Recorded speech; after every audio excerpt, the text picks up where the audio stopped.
Warahmatullahi wabarakatuh. Hari ini saya Henry Sago akan memperkenalkan rencong gayo. Ya, ini jenis rencong gayo yang baru saja saya buat. Untuk melestarikan jenis rencong gayo zaman dahulu. Ya, sangat berbeda tapi sama. Berbeda tapi sama. Kalau rencong yang umumnya di Aceh, gagangnya letter L atau lekukannya lurus ya.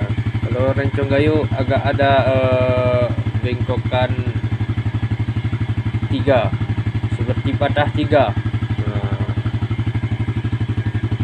Rencong gayo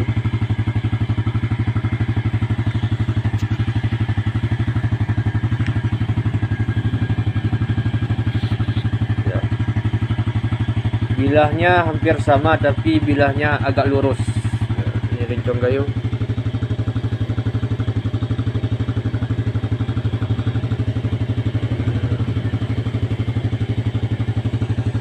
Bisa dibedakan rencong gayo dengan rencong Aceh.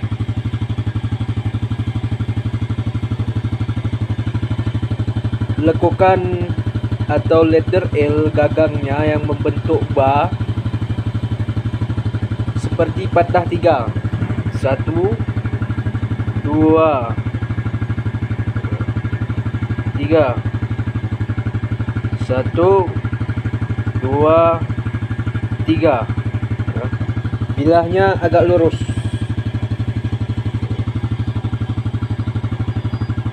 Rencong gayo.